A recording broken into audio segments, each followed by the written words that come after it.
Trust Jesus blindly. Whenever I first looked at the topic for today, I have to admit that I felt like I was duped. The sisters pulled a fast one over on me.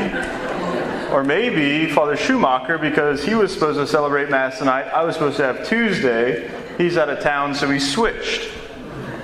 And the word trust Jesus blindly kept jumping out at me, kept bothering me.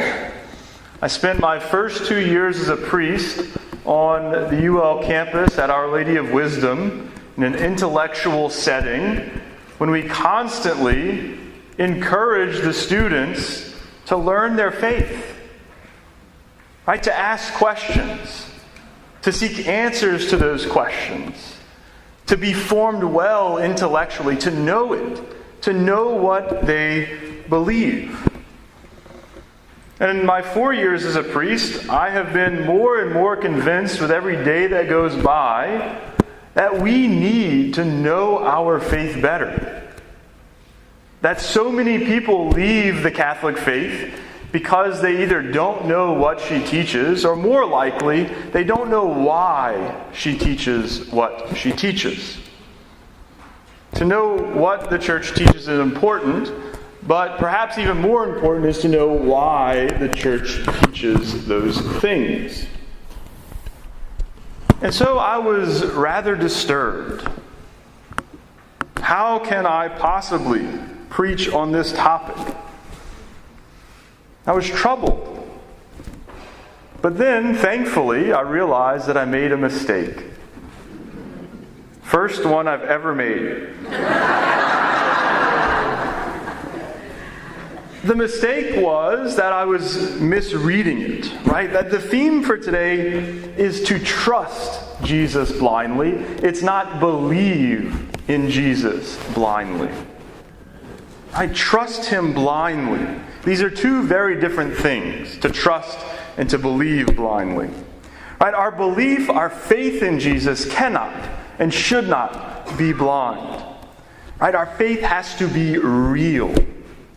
We have to be convinced of our belief in Jesus. Our faith begins objectively in a very real, concrete way when we are baptized.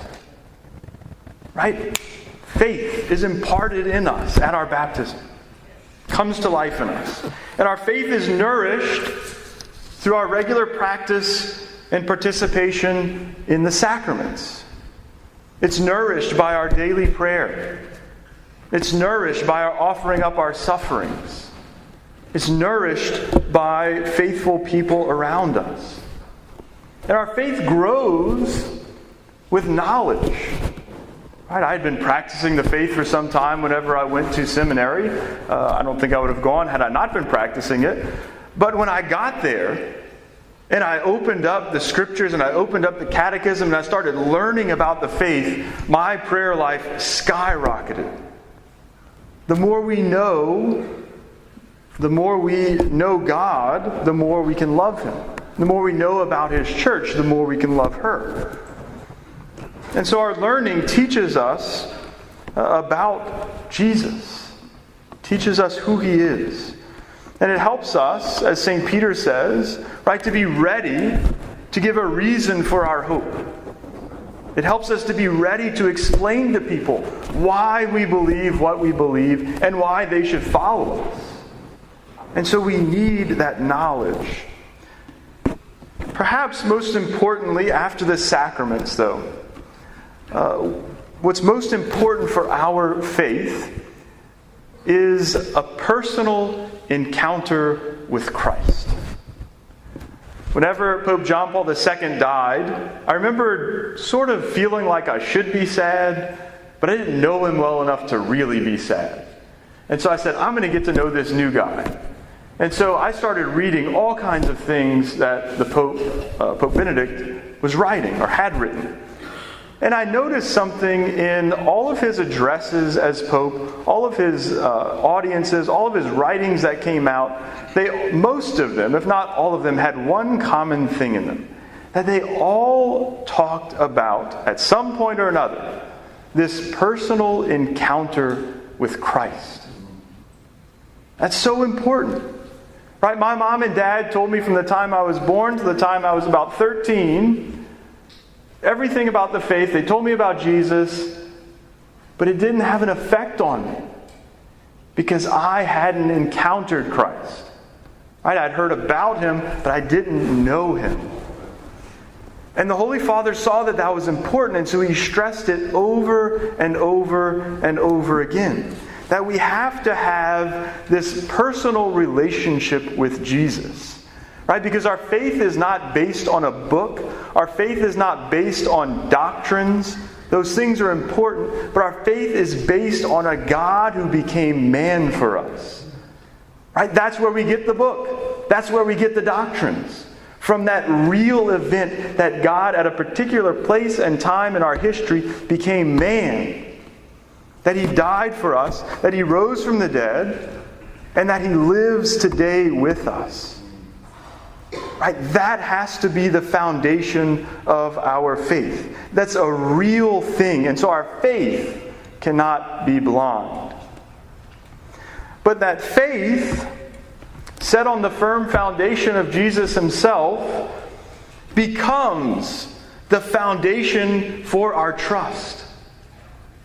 Right? We have faith, a real thing. It's not blind. And because we have that faith, we're able to live out what we're celebrating today, right? To trust Jesus blindly.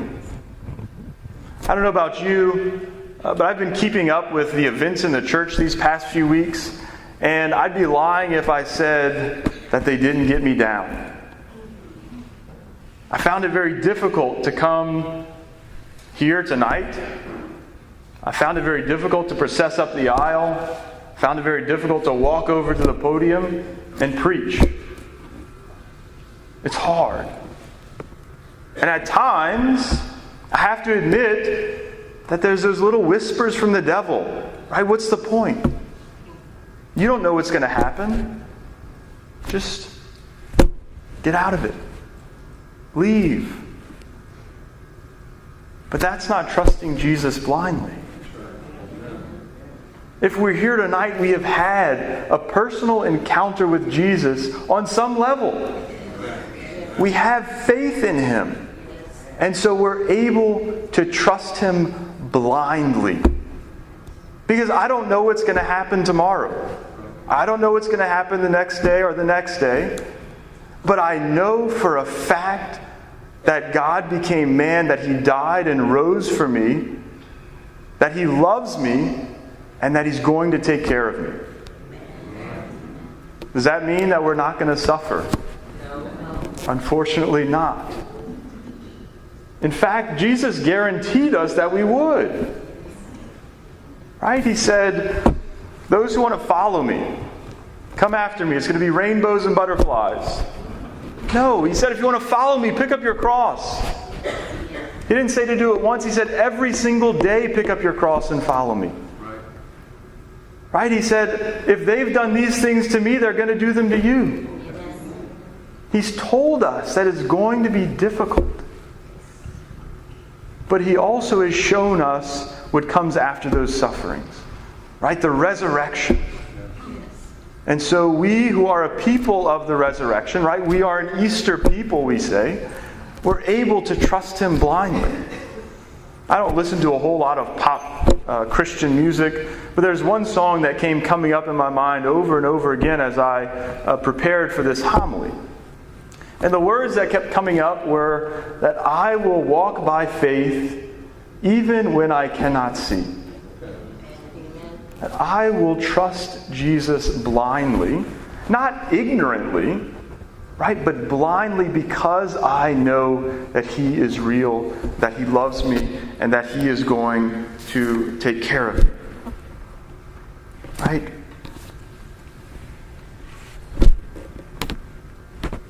We have to have that foundation of faith. And once we have it, there's nothing that can throw us off. Right? I thought of this example with my parents. Right? That I trust my parents. And I trust them because I know them. Right? Even though, as every person has, they've messed up here and there, they've never willingly hurt me.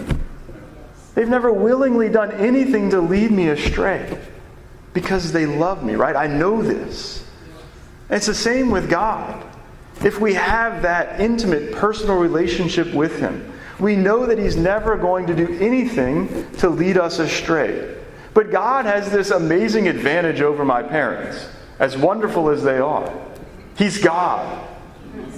Right? He is goodness itself. He knows everything. And so He always knows the right thing to do. And He's pure love, and so He's always going to do the right thing. And so we trust Him blindly.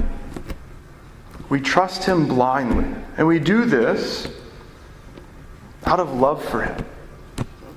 Out of that great knowledge that He loves us, right? Enough. I keep saying this, but it's amazing.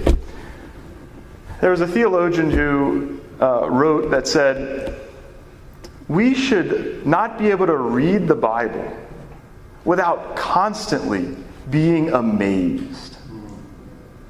And for those of us who grew up as Catholics, I think it's easy not to be amazed at these things. But we should be. And we trust blindly, right? My professor would say this is a duct tape moment, right? Put duct tape on your head so your mind doesn't explode. We trust because we have a God who created everything. Right? Not like He took this wood and made this pulpit. No, this wood wasn't in existence until God willed it to be.